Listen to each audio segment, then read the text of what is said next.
Welcome, everybody, back to another episode of the Fearcast. This is a new episode for a new year. So welcome, everybody, into 2019. If you guys are listening to this somewhere in the future, this is what the past sounded like. It was nice, but it's probably a lot like the future. Right from the top, I want to thank any new listeners who may have found my podcast over the winter break or over sometime in December. You probably either found me through the website, fearcastpodcast.com. You found me through Facebook. You found me through Instagram. Hopefully, you found this podcast through some search somewhere, or I think even better, somebody told you about it. So hopefully, you found it in one of those ways, but either way, you found it. So thank you so much for joining us. If you're an old listener, thank you for coming on back. I just want to remind you that if you're one of the old listeners or have listened to a couple episodes, please consider going over to iTunes or wherever else you get your podcasts and rate the show. And if you'd like, write a short review about it. You can also give me feedback about how the show is going or what you'd like to talk about or where you'd like the show to go. You can send in those questions or feedback or suggestions by going over to fearcastpodcast.com and clicking on the submit a question link there, and all of those will get to me. So sorry for the delay in this new episode. The winter break was crazy. There was a lot of stuff going on. So first off, I want to thank Mike for messaging me through Facebook and asking me if I was ever going to get off my lazy butt and do another episode. Now, this wasn't exactly how he asked it, but I was reading between the lines. So I think he was asking me something along the lines of that. So let's see here. So what's new with me over the break? Well, I have a 6-month-old now. She's 6 months old. My little girl is 6 months. So she's super cute. She's starting to flip over and she's starting to babble, and it's so fantastic. You know, over the break, one of my many, many hobbies is buying, trading, selling musical equipment. So, I traded an upright bass I had for a Rickenbacker 4003W for all you music nerds out there. If you want to look it up. If you don't look it up. That's totally fine if you don't care. Either way, it's super fun, and that's the stuff that keeps me out of trouble, other than this podcast. So that's pretty much the long and short about what's going on with me. So, back to the show. If you're a returning listener, I mentioned in the last episode that we're going to be going over some of the taboo subjects within OCD. And with this episode, we're going to start out with HOCD. So HOCD, for those of you who are uninitiated, stands for, generally speaking, it's called homosexual OCD, or otherwise known as, more broadly known, it's known as sexual orientation OCD. Now, this is yet again just another manifestation of OCD, of obsessive compulsive disorder. And this follows the same OCD cycle. So what is the OCD cycle? So what we've talked about before is you can think about it as you and I are triggered to our anxieties through things either within us, thoughts, feelings, images, sensations, the stuff that just pop up, or stuff that's on the outside of us. So it can be movies or TV shows or other people. Pretty much anything can trigger these obsessive thoughts. But again, those things are completely neutral. They're just stuff.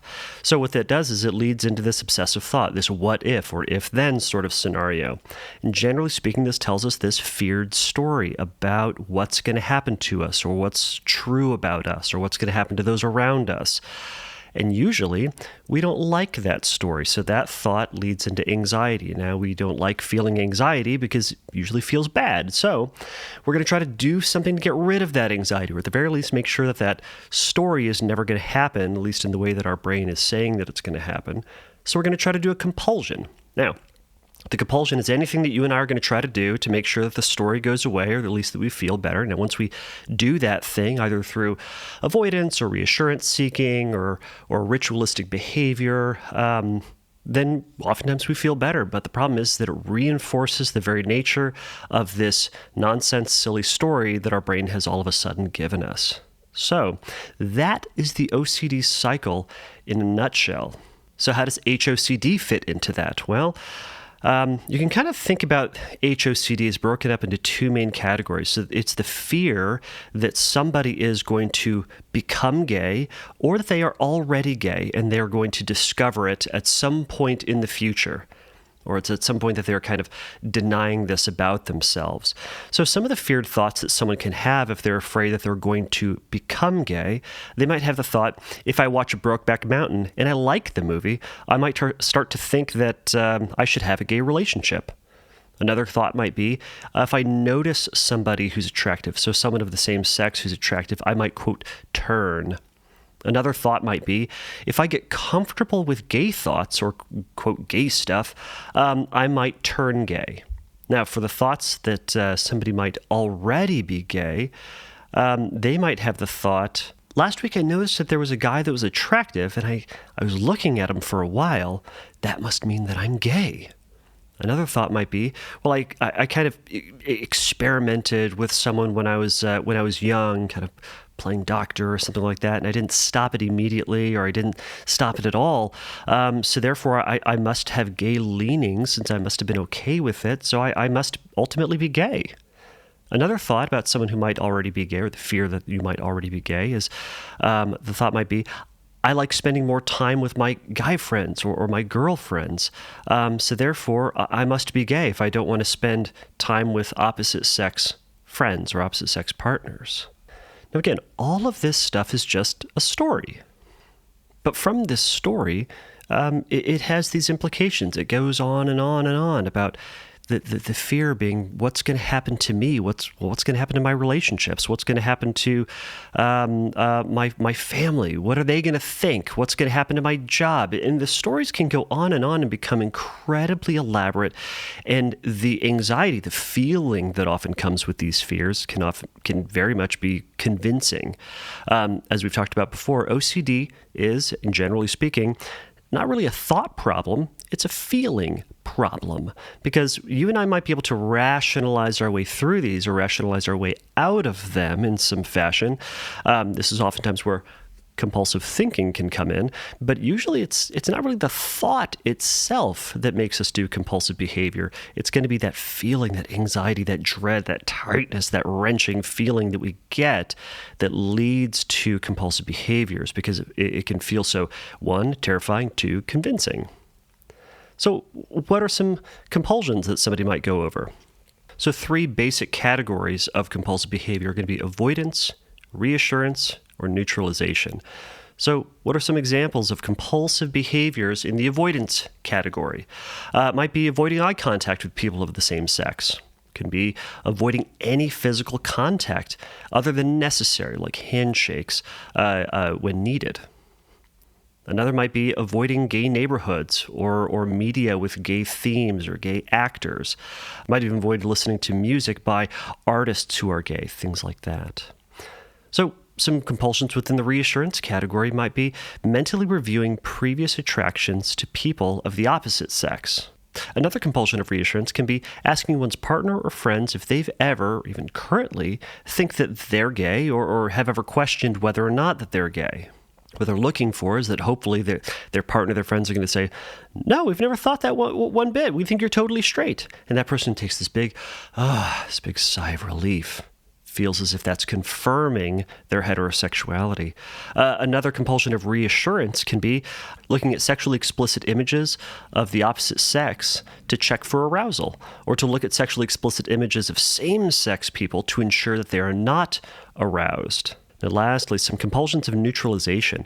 These can be noticing a same-sex person is attractive and then quickly trying to move your eyes over to someone of the opposite sex just to kind of undo that vision or undo the fact that you're noticing that attractive person.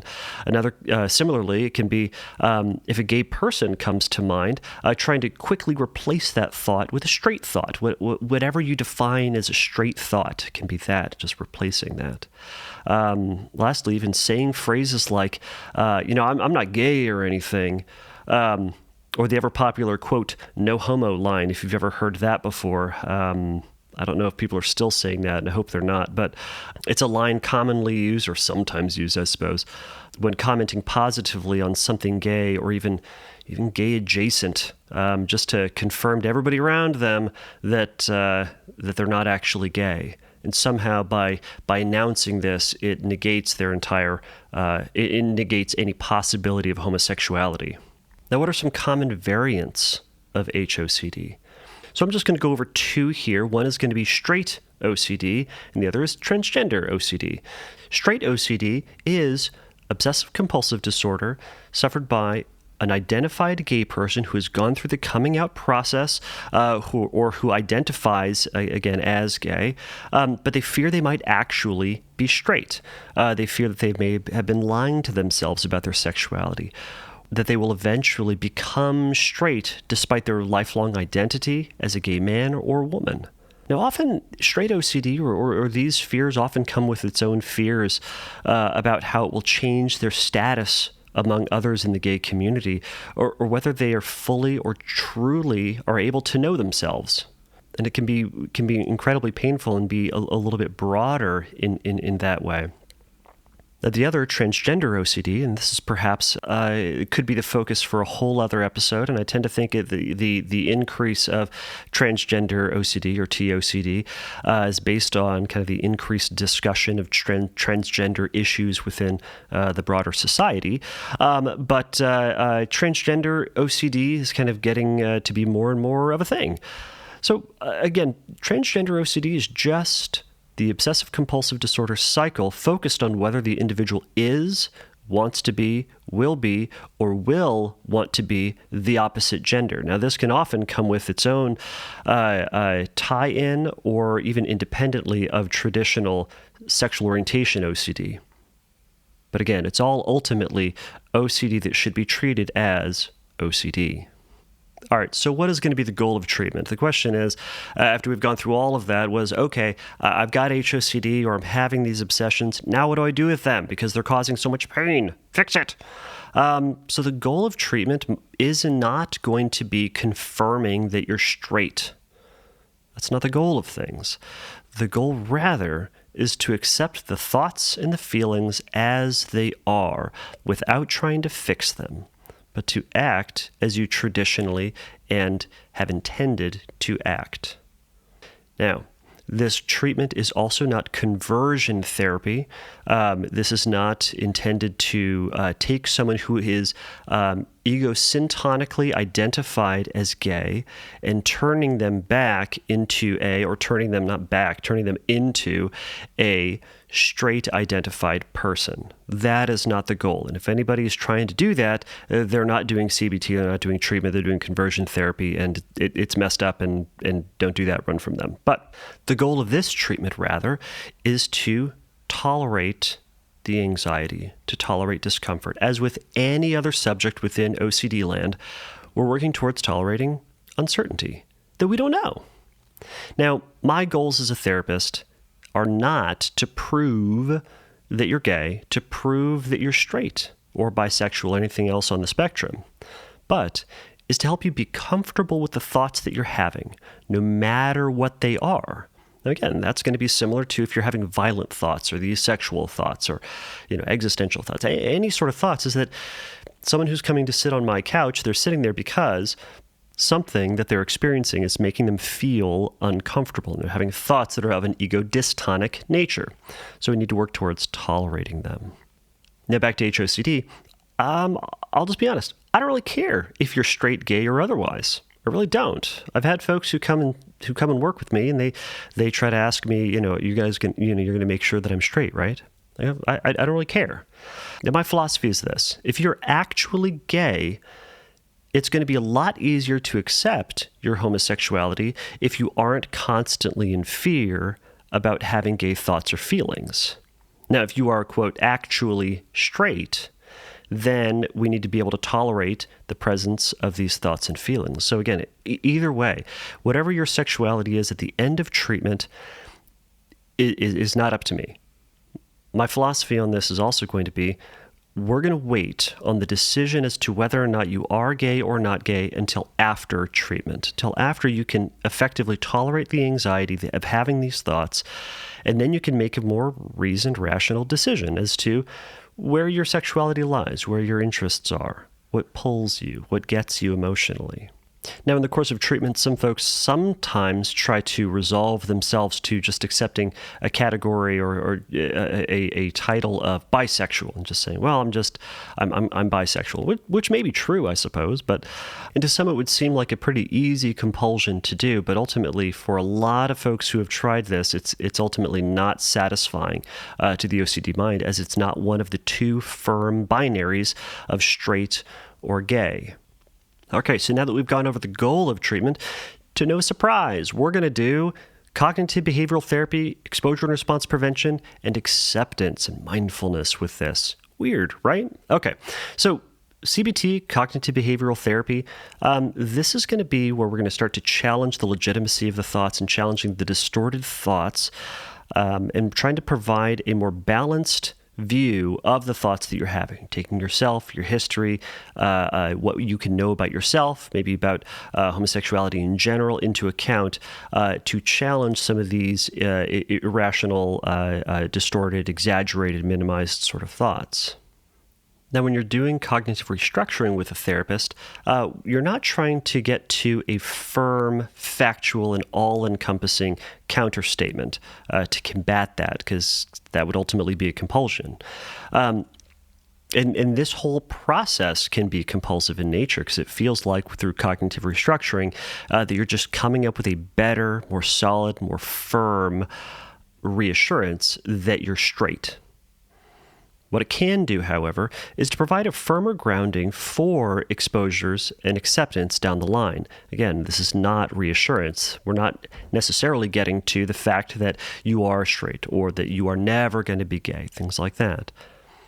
But we're looking for statements about yourself that are generally true. We're going to be considering generally true statements to make a decent argument against your initial feared thought. Some of the things to take into account might be, historically, I've been attracted to the opposite sex. That may be true. It doesn't say always, it doesn't say never, it just says, well, historically this has been true. Notice it also doesn't predict the future. Another might be, I've had this fear, these thoughts for years, but have never actually followed up on this action. That may also be true. You might also say that regarding the feeling that my, quote, attraction to this other person, attraction to a same-sex person, is inconsistent with my usual and general attraction to the opposite sex, and is usually more consistent with actually fear and uneasiness. So not the butterflies excitement that you would get with the opposite sex, but more fear and discomfort. Lastly, you might also notice one of the facts that simply noticing a same-sex person as attractive is not the same as being gay. Now, all of these things we can say. We can say them as fervently as we want to, and we can agree with each one of those statements, but the problem is going to come is that sexuality is on a spectrum, and even regardless of the spectrum, is that even if we came up with, and perhaps you've noticed this, a great compulsion or a great reassurance, it doesn't matter, because your brain is always going to provide you with another what if or another yeah but statement, and just keep that argument going. And furthermore, despite all of these statements towards your history, towards who you historically have been and what your intentions have been and what your attractions have historically felt like, all of that stuff, we also have to recognize within this is that we can't predict the future. We have no idea what's going to happen. And you can't be certain that you will never, ever, ever, ever, ever, quote, become gay or realize that you're gay or come to the realization that you have always been gay or that you're gay then in the future, even though you were in the past, or whatever the case may be. It's that we don't know what the future is going to hold. It's possible that you, quote, are gay, or that you could become or discover that you're gay, or fluctuate somewhere along the LGBT spectrum at some point in your life. It's possible. Because neither one of us can predict the future. It's also possible that I get struck by lightning tomorrow. Could happen. It's also very possible that I could get into a horrific car accident tomorrow. Could also happen. OCD and anxiety want us to predict what's going to happen so it can keep us safe, and it views these thoughts as somehow a threat to us. But remember, that thought is the kind of this bully that's trying to make you do things to get this certainty that ultimately you and I know that we can't have. Now, one of my favorite ways to just challenge the legitimacy of these thoughts and to consider some of the alternatives to these binaries is to look at that sexuality being on a continuum, and that even the binaries of straight and gay aren't conclusive, as there are people who identify themselves as gay but have opposite sex attractions or sexual interactions at some point in their life. There are straight identified people who sometimes have straight attractions or sexual interactions at some point in their life. There are people who are bisexual identified who essentially have only relationships or sex with same-sex or opposite sex partners. There are bisexual folks who are romantically or even relationally attracted to one sex and sexually attracted to the other. So, trying to sit yourself in one of these boxes and categories is going to be very, very difficult, and your OCD knows it because it can't stand that there are this gray area, this murky area in sexuality that's not clean and cut and dry, and it wants to latch onto that, and it's scary and uncomfortable. But that it's not the fact of the thoughts or the fact of your sexuality that we're trying to work towards. It is the acceptance of that thought, the tolerance of the thought, and that feeling, which brings me to acceptance. Acceptance is ultimately acknowledging that in this moment, you are having a thought and a feeling, and having an image, and having an urge, or even having a sensation. However, the awareness of them is not confirmation of the truthfulness now or even in the future. So coming from an ACT perspective, so acceptance and commitment therapy, we can kind of consider that one of the main approaches that it has is trying to become increasingly in touch with this present moment as it currently is, without judgment, meaning without saying that this thought is good or bad, or this feeling is good or bad, or I should or shouldn't having this, but rather to move forward in life with your intentions and with your actions based on your identified values. So what's important to you, that is what's going to guide the ship, in a sense. And so that might be, by the way, continuing in your current relationship, provided it's a good relationship, despite the thoughts that you're having. Another might be not asking your boyfriend or your girlfriend if they think that you're gay for the 100th or 1,000th time, because you know that they hate it. And you also know deep down that asking that question is not going to get you an answer that you want. Because again, you've asked them that 100,000 times before, or 100,000 times before, and have not gotten to a satisfying answer. Another might be watching that movie with your partner because they want to watch it, whatever that movie is that you've been putting off. And watching it, even though that there's that gay actor or that same sex actor who, well, your brain kind of says is attractive, or even popularly everybody is saying this person is attractive, and you have that fear that if you keep watching it, you might get turned on, you might get aroused. Now, another approach that we're going to do within ACT or within an acceptance perspective in regards to HOCD is going to be trying to disengage from useless thoughts. Now, what does that mean? Well, one way we can think about this is recognizing that you've had the same thought 1,000 times and that you haven't found the answer. So that you might want to consider that maybe this answer can't be provided now or ever. Again, this is, you and I can probably rationally recognize this, right? There are just some things that you and I just can't quite understand. But again, your anxiety, the feeling can't stand that. Rationally, we can recognize that we can't understand these thoughts, or we may not be able to predict the future, but your anxiety and that discomfort and that uncertainty can't stand that. So it's going to be kicking at you and poking at you and trying to get you to get back and engage this process and this fight yet again. So we're trying to disengage from that again, get in touch with that feeling. So we're working towards accepting the uncertainty in this moment, because you don't have an answer. And you'll have to move forward at some point. And why not move forward in the direction that you want, not away from a direction that you hope you won't have? It's a subtle distinction, but you're trying to make the world about what you don't want instead of trying to move in the direction that you do want and taking that feeling along with you. Now, it's easier said than done, obviously. But in that process, engaging in the debate again won't solve the problem. So what do we have left? If we're going to disengage from the problem, what we have left is to tolerate the discomfort between this moment and the time somewhere down the line, somewhere ages and ages hence in the future, where you will either become gay or you won't. Pretty scary, right? Somewhere in the future, either you are going to become gay or you're not.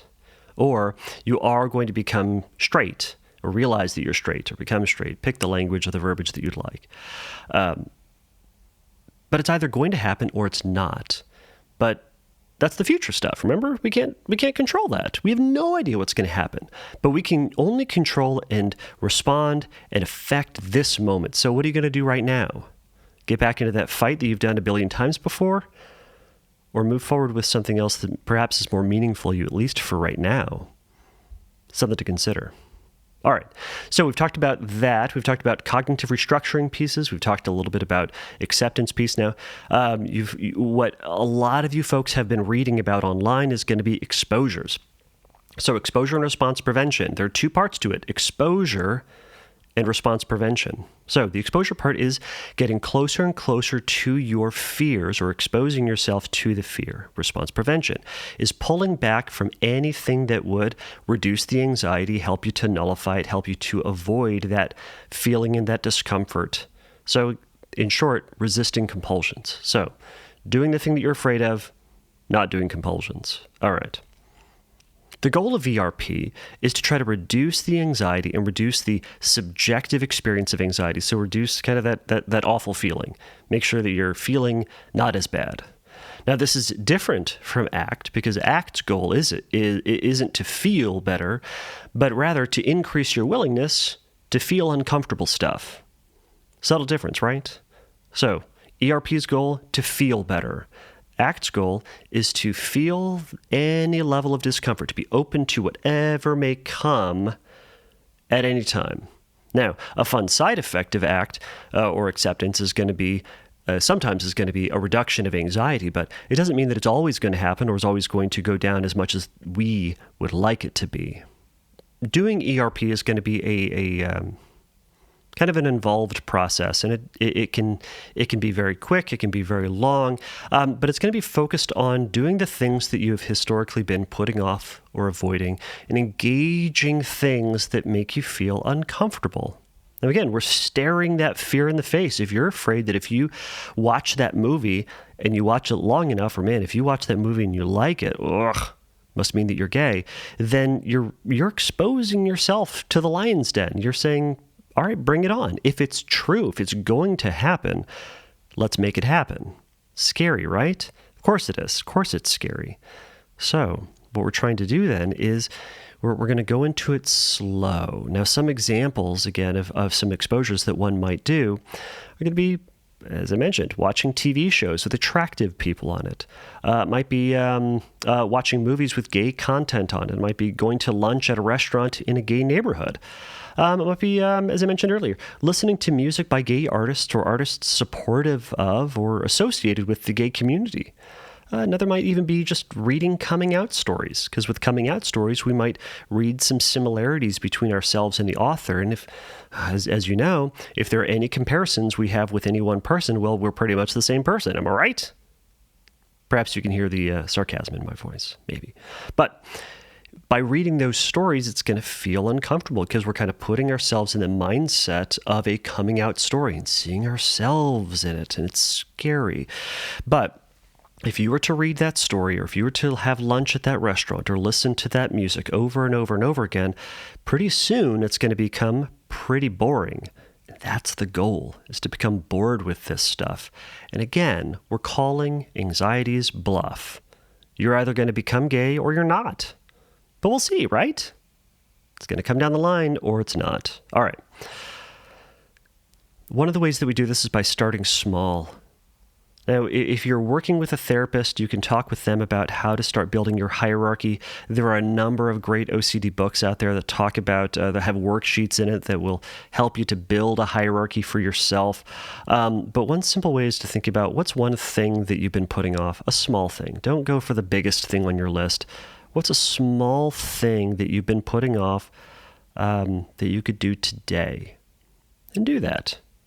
And you're going to go into it and you're going to feel uncomfortable and you're going to be scared. You're going to be worried about it, but feel the feeling. Bring on all those feelings.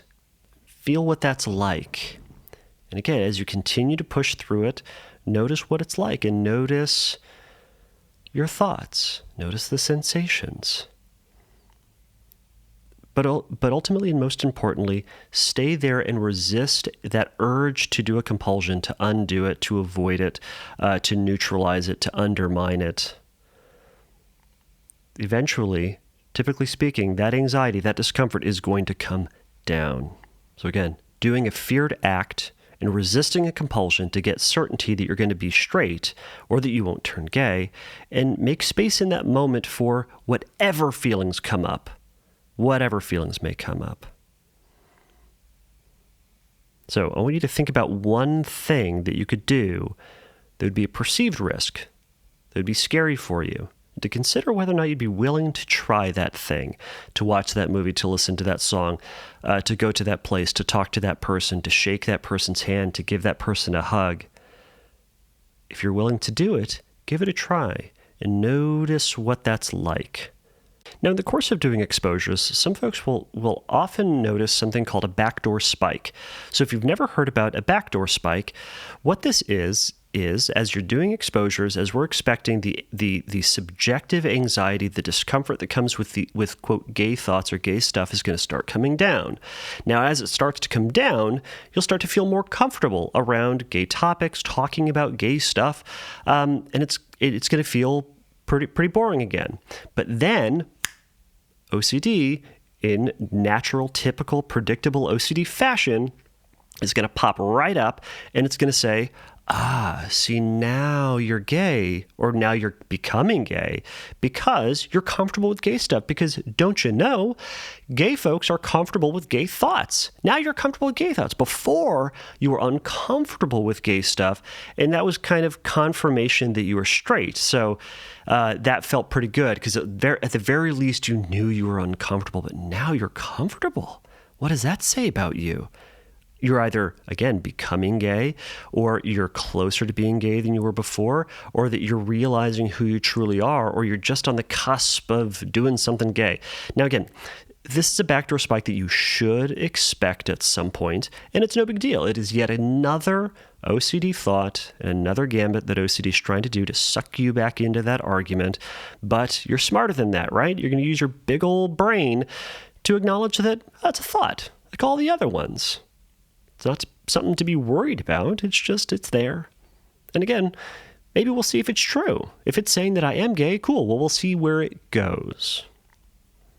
Now, as you do exposures, something you might also notice is you're going to notice your groinal sensations. And we've talked a little bit about these before. I think we've talked about these before on previous episodes, but groinal sensations, perhaps it's self-explanatory in the name of it, but it's the sensations of genital arousal in your groin. So now, in what sometimes happens is people will do these exposures. They'll start to notice their groinal sensation, which again is to be expected, because if we're thinking about sexy time things, we're going to be thinking about our groin. That's kind of what happens. When we start thinking about sexual things, we start thinking about the places in our body, our erogenous zones that start to experience, or that are kind of designed to experience sexual pleasure. So for most of us, it's going to be our groin. Now, when those feelings come up, it's not something we need to run from, hide from, undo, make sure that we don't get them, but to accept that sometimes we have them. Sometimes we feel arousal, but again, it's not the end of the world. It's not something that's going to kill you or make be confirmation that you are, in fact, gay, but something that you're just kind of feeling. One of my favorite examples of this is, and I know this will be male-centric, but for men, if you're listening to this, you'll probably acknowledge that this is true as well. Is that as you were, going through junior high, high school, college, afterward, or at some point in your life, you experienced the dreaded NRB, the no reason boner. It's the one that just kind of shows up. It's awkward. It's uncomfortable, but it's there, and it's not like something that you were engaging in or looking at something that was explicitly sexual or uniquely sexual, at least to you, but was just your body's natural reaction. Now, your brain then doesn't latch onto that and say, "Oh, well, see, you had an erection in third period math. Well, it must mean that you are turned on by or sexually attracted to." I don't know, mathematics. There's just something about division that seems to turn you on. Like, you're not jumping to that conclusion. But if you happen to notice any tingling sensation at all in your body, with HOCD, it latches onto it and says, see, that's confirmation right there. And the other part is, if you were to think about any part of your body for any amount of time, you just think about your left foot. Think about that for a moment. Just turn your attention towards there. What do you feel? What's there? Tingling? Do you feel your shoe on your foot? Is it hot? Is it tight? Do you feel anything different there that you perhaps didn't notice before?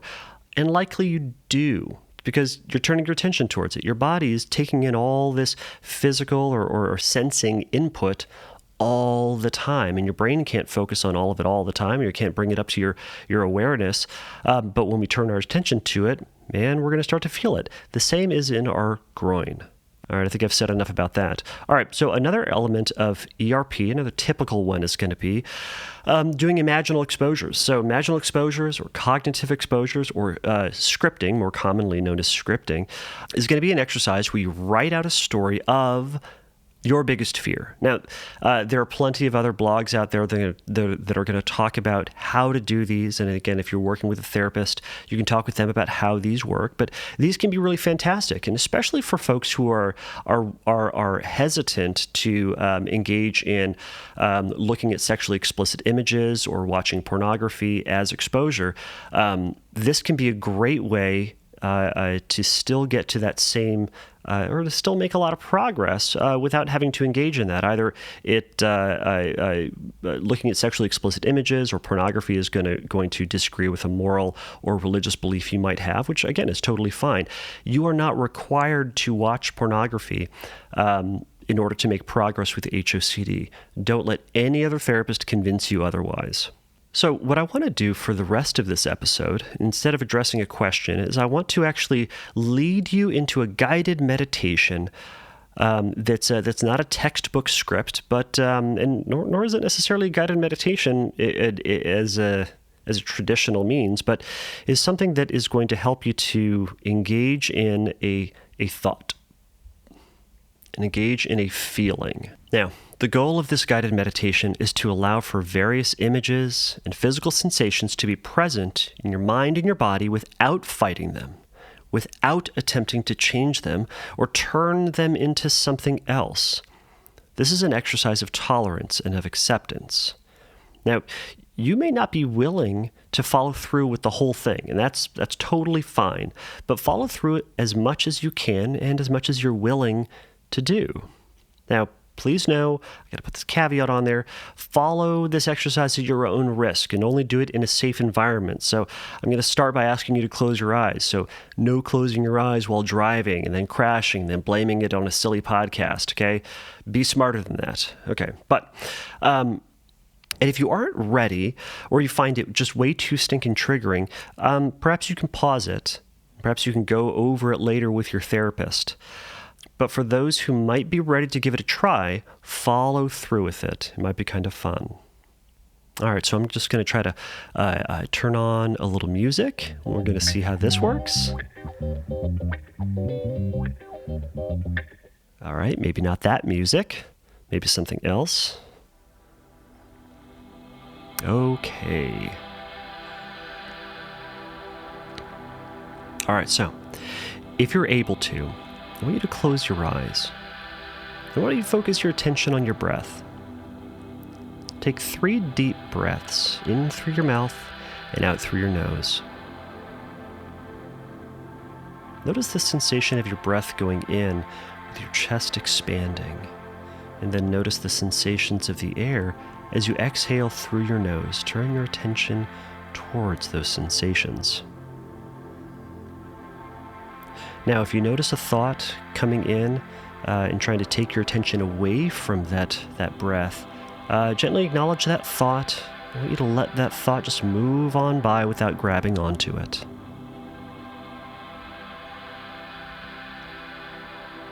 Now, I want you to notice the sensations in your body, starting at your feet and moving up towards your legs, and into your torso, then out to your arms, and then up to the top of your head. If you noticed any tension or resistance, simply acknowledge that tension, resistance, and that feeling. But make space in this moment. Bring that feeling along for the ride. It's not something that you need to be afraid of, but it's something that's here, and that's okay. Now, I want you to imagine someone of the same sex. And this person is going to be the definition of average. And I want you to envision them in front of you, simply standing there. Now you can imagine yourself looking them up and down, taking in their appearance just as they are. Notice what they're wearing. Notice their haircut.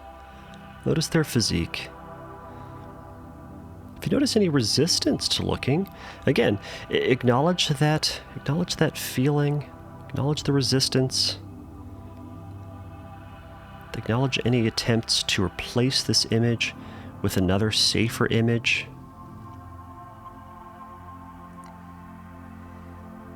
Acknowledge the desire to run away from it, but let it slip by. Let it slip by as you continue to hold on to the image of this person.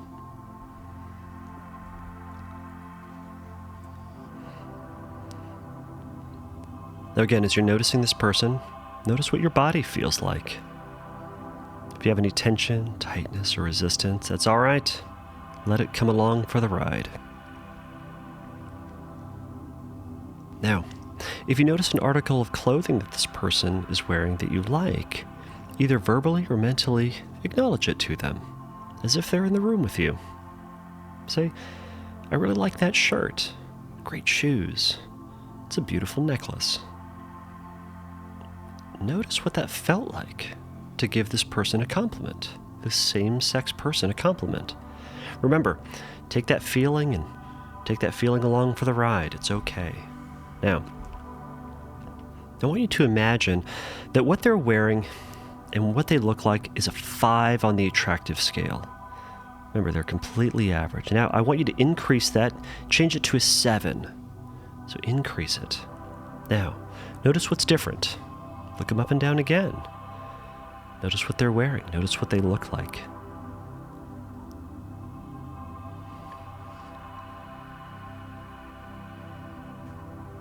Okay, now, I want you to offer this person a compliment again, but increase the level of the verbiage to a 7 as well. So this is going to be a little bit more personal, perhaps. Maybe you say, that shirt is hot. You might say, you look great in those pants. You might say, I love how tight that is on you. It really shows you off. You think about something that's just a little bit more personal that you might say about them. Now, this thought may make you feel uncomfortable, but that's great. You can say that thing that makes you feel uncomfortable. Acknowledge that statement.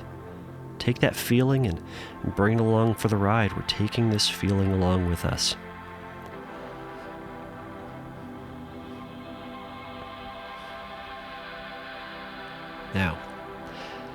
Now, I want you to take the clothing options and their appearance up to a 9. We started as a 5, and we need to bring it up all the way to a 9. Now, this may also include removing mentally some of their clothing. Again, look them up and down. Notice that their attractiveness has also increased to a 9. Now, as you look them up and down, maybe you notice that things are bigger, some things are smaller, and all in just the right ways. Okay. Now, I want you to focus on a part of their body that makes you feel moderately nervous to look at. Remember, they're a 9. I want you to focus in. Imagine zooming in on that body part. Focus on it. Intentionally look there. Now, there's no right body part for you to be looking at, but think of one that you are moderately hesitant to look at. Now, as you hold that image in mind, I want you to notice your own body. What do you feel? Welcome that feeling. Are you noticing your heart racing? Are you noticing your groinal sensations? Are you noticing any other intrusive thoughts saying you shouldn't look? Are you noticing your anxiety trying to judge what you're feeling, or that you should or shouldn't have those feelings? Notice all of them, and let all those thoughts just slip on by. They aren't the topic of focus. Gently redirect your attention, redirect yourself back to this gorgeous, sexy, homoerotic image that's in front of you.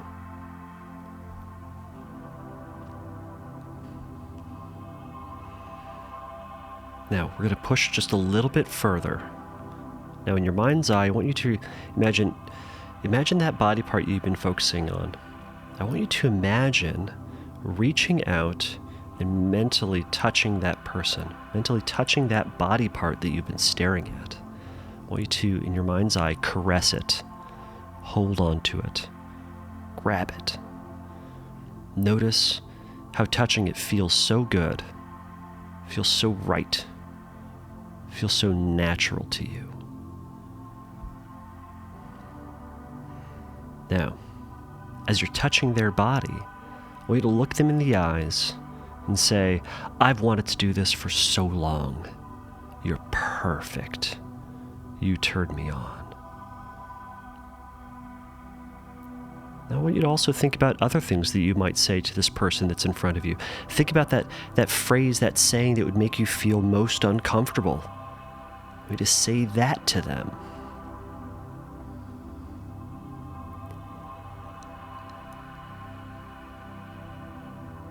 Now, as you're holding on to this image, and holding on to this feeling, now I want you to intentionally turn your focus as well to your groin. I want you to notice what you feel. If you're feeling sensations in it now, again, that's completely normal and acceptable. Continue to breathe as you're holding on to this image and noticing your groinal sensations. So don't try to fight it or avoid it. Lastly, as you're focusing on your groin, I want you to perform 10 Kegel exercises. So when I say go, I want you to tense the muscles in your groin as if you were trying to stop yourself from urinating as you inhale, and then relax those muscles as you exhale. So, inhale, 1, 2,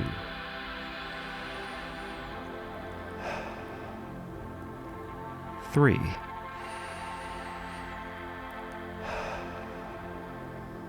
4,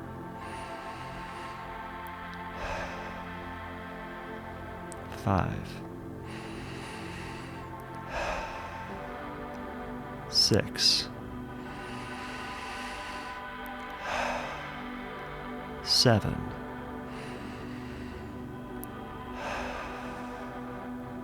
8,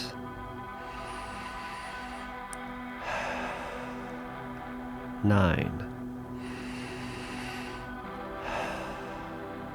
10. Good. Now, you can let all the images that you've been creating during this time just kind of float away. You can let this person disappear into your mindset. Now, if they happen to linger in your mindset, that's okay. We've been focusing on them for quite some time now. So, but I want you to redirect your attention back to your breath. Take in 5 deep, slow, and controlled breaths, releasing any tension your body has with each exhale. Imagine as you're exhaling, letting it float away with each breath. When you're ready, you can open your eyes.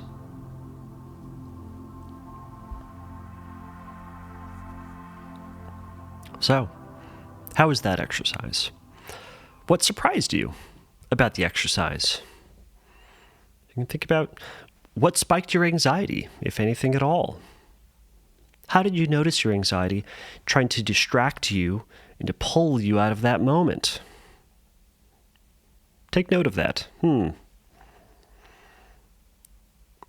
Now, this exercise may have been completely easy for some of you, and it might have been incredibly difficult for others. So exercises like this can go in any direction your imagination can allow. Often, as someone's progressing through their treatment, their imaginal exposures and other ERP exercises will become more graphic, and they'll become more pinpointed to what their greatest fears are. Now, this can be imagining actually having sex with somebody. It can be carrying on a relationship or pursuing a genuine, real relationship with somebody of the same sex, or it can be just simply coming out. Now, figuring this out can be a great task for you and your therapist and something to certainly work on. But that's the exercise for today. All right, great job, everybody. You stuck it out through this episode. So thank you so much for listening to this Fearcast episode on HOCD. And again, we'll be going over other taboo manifestations of OCD in future episodes, such as pedophile OCD, POCD, and postpartum OCD. Likely we'll be going over something like that. But I would love to hear your HOCD specific questions for a future episode. Now, please remember that there is no wrong or bad or off-topic question. You can ask me anything. Again, nothing is going to make me turn red and nothing is going to make me feel uncomfortable. So, you can ask this anonymously. Please remember that. So, you can submit a question for a specific topic as well for a future episode if you'd like to hear me yammer on about that. You can call that in by calling 714-594-9281, or you can submit a question by clicking on the Submit a Question link at fearcastpodcast.com. Now, please remember that the Fearcast is not a substitute for psychotherapy. If you have any questions about finding a therapist, please visit the Find Help link at fearcastpodcast.com. So thanks again for listening to this episode, and until next time, take a risk, challenge yourself, and don't take your brain too seriously. Bye.